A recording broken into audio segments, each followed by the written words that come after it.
Lemery na kami. Sige. Centro Mall. Guys, kabalo trip lang kami kasi dumaan kami dun sa sana safe makauwi. Maling na part na nilatahan ka namin, kabalo trip talaga kami. Pray lang. Kahit bawat kantong madilim, kabalo. So ayun guys, magandang araw po sa ating lahat. On this video, I will share some advice, reminders, and lesson for those people or riders na kagaya namin. Alas 4 po kami nag-start mag-drive from Tanawan, Batangas, and then dumaan po kami sa Malvar para makita ng personal ulit yung ganda ng Balete Baywalk. Maganda ang panahon na kahit mainit ay malakas naman po ang hangin na sadyang nakapakasarap sa pakiramdam. Kung gusto nyong makita yon, nasa uploaded videos ko po yon. Pwede nyo pong panoorin, paki-like po, tsaka comment and share na rin po. Salamat! Alam kong mabibilang pa sa kamay ang mga nanonood ng videos ko. Kung minsan nga may magkiklik pa dyan, hindi pa rin kayang tapusin. It's either low quality yung camera ko or pangit yung voice over ko kasi pangit yung boses ko. Or di nila gusto yung editing skills ko or baka hindi nila talaga trip yung niche or content ko. Or isa pa, baka dahil ako to. Pero bagaman ganon, I won't stop posting and uploading videos like this kasi unang-una ito yung gusto ko. Pangalawa, I am documenting every moments na nangyayari sa buhay ko para in the near future, I can replay my life. Guys, nandito kami sa... Ano nga to? Fantasy World. Fantasy World. Hindi kayo iihi. Fantasy World. Ano? Umihi na ako sa tabi. Di ba nga may kasabihan po tayo, life is too short, life has no rewind? Yes, that is true. Pero for me, I can cherish every moment na nangyari sa buhay ko by just looking back on my uploaded videos. It can help me reminisce lahat ng masasayang gala ko noon. Kumbaga, yung mga nakaraan kong adventure and nature trips, pwede ko ulit maalala at makita. At the same time, maramdaman ko ulit yung sayang nararamdaman ko nung panahong nandun ako sa oras at panahon na yon. Gawin natin posible yung mga imposible sa pamamagitan ng mga social media and gadgets ngayon. Gawin natin yung mga bagay na kaya pa natin gawin ngayon para wala tayong pagsisihan o what if sa huli. Kasi pagtandaan natin, baka hindi na natin magawa lahat ng gusto natin. Baka hindi na tayo makalakad or makaakyat, 'di ba? Kaya ngayon pa lang, sige, umakyat ka ng bundok, isama mga tunay mong friends, tapos namnamin nyo ang saya ng buong araw na pag-akyat hanggang makarating kayo sa tuktok. Gumawa kayo ng magagandang kwento sa buhay mo kasi ikaw naman ang bida dyan.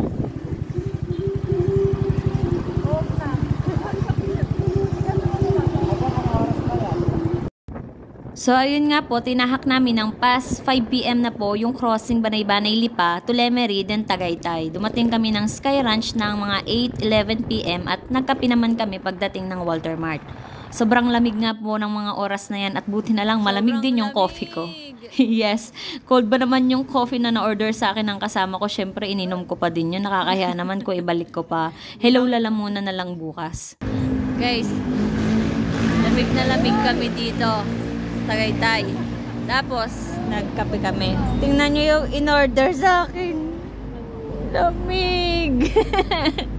Ito ka nila lahat.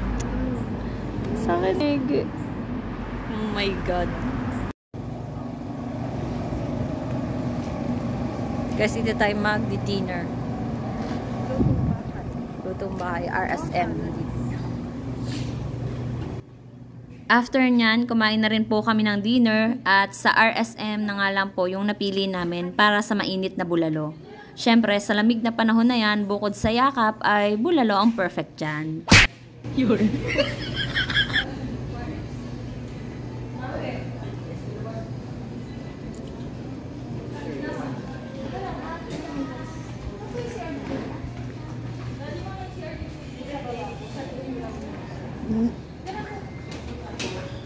Sige, sunod ka lang muna. Mamaya tayo mag-ano.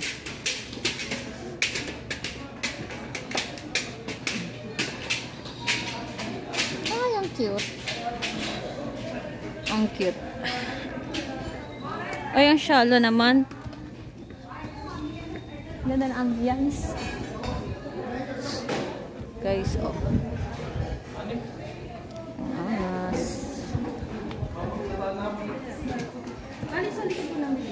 Mapasis ko na ng puso eh.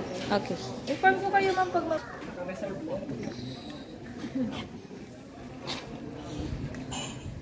Wala, binidyo ko pa. Ihi kami guys. Inshallah.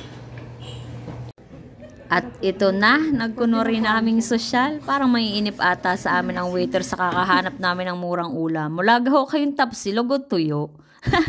Pasok naman po sa budget kahit papano. Di lakad na lamang po pa uwi at wala ng panggas. Joke po ulit. Nag-grant naman po namin yung aming sabaw ng, ng bulalo. Tapos nag-order na rin kami ng lechong kawali para huhusto sa aming anin.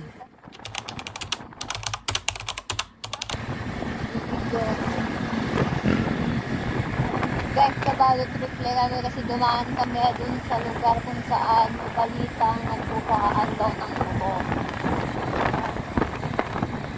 Hindi ko lang kung saan part yung tinuturoy nila, pero sabi nila, ingat kami kasi gusto daw yung nari, pinakahiga sa daan ganyan. Tapos kapag tumigil, tumigil ng buko o kung ano din yung may isip niya paraan para tumigil yung mga riders. So, yun nga po, voice over ko na lamang po kasi masyadong malakas yung hangin at hindi na masyadong madinig yung sinasabi ko dyan. Bale, habang kumakain po kasi kami, may nakapagsabi po sa amin na delikado daw po yung dinaanan namin papunta doon. Kaya kung doon din daw po ulit kami dadaan pabalik, ay mag-iingat daw po kami ng husto. Bukod sa madilim kasi nga gabi na, bangin din kasi yung pwede mong kalaglagan kapag hindi ka nag-ingat, lalo na sa mga curve na daan. Medyo nakakakaba din yung zigzag road kahit umaga at maliwanag, what more kung gabi, 'di ba? Pero what makes us scared most is yung kwento nila na may nanghaharang daw po dyan sa daan ng mga motor. Yung kahabaan daw po ng Tagaytay to Lemery, sabi nila kung sakaling may humarang or may makitang nakahiga sa daan, wag na lang daw pong tigilan kasi baka daw yun na po yung way nila para mapahinto yung mga riders at makaagaw ng motor. Payo din nila, lakasan na lamang po yung ilaw ng motor para maliwanag kasi kakaunti na lamang po yung mga dumaraan na sasakyan sa mga ganong oras na pwede nyo makasalubong.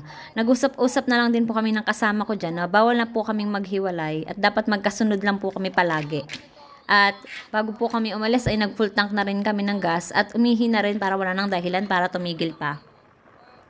Sa mga makakapanood po nito, mga riders or mga taga dyan sa Tagaytay or Lemery, totoo po ba ito? Paki-comment naman po kung may katotohanan ang mga ito at kung may ganong insidente na ba talagang nangyari dito. At kung bakit hindi gawa ng paraan ng mga inuukulan para safe ang mga turist na daraan dito. 12 AM pasado na po niyang mga oras na yan kaya talagang kabadong-kabado kami lalo na't may nalaman kaming ganun. Yung night ride and city lights viewing namin naging ganito, naging scary.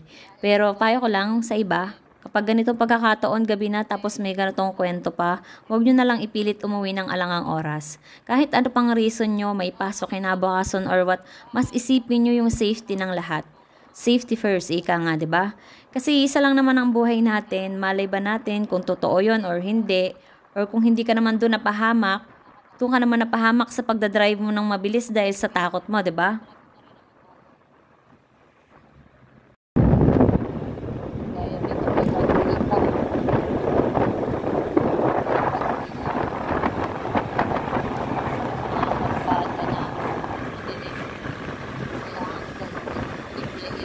Lalo na ito sa part ng Tagaytay.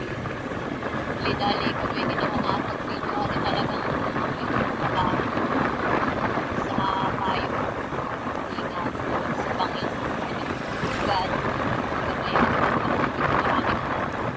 meron pang payo na talagang ingat kasi nga baka daw ma-check pa mga agaw.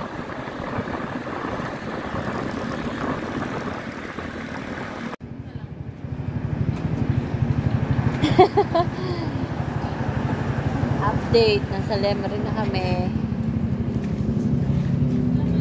How are you? Lemery na kami. Sige. Centro Mall. Sakit sa mata. Hindi ko mababa yung visor kasi madilim. Okay ka lang? Pero kinabahan ako dun sobra. Bawat madilim kabado. Taas tayo. Oh my Say God. hi. Life update, we're alive. In God's Okay na to? name. Lemery na to? Yeah, Centro Mall na yun ang paglabas ko. Hindi mo na ako. Tapos, Batangas na. Guys, update. Pauwi na kami sa amin. Yun lang. Sa natunuan kami guys, dumaanan, labas puno na balagtas. Malapit kami sa bahay. Thank you Lord for the safe ride. Bye guys! And yep, 1:30 AM sakto nasa bahay na kami and pagampaga yung mata ko dahil sa hampas ng hangin dahil hindi ko maibaba yung visor ko kasi madilim. Gusto ko rin makikita yung nasa paligid syempre sa takot ko. And yeah, this is how we breathe. Till next ride, adventure, nature trips. Bye! Don't forget to subscribe!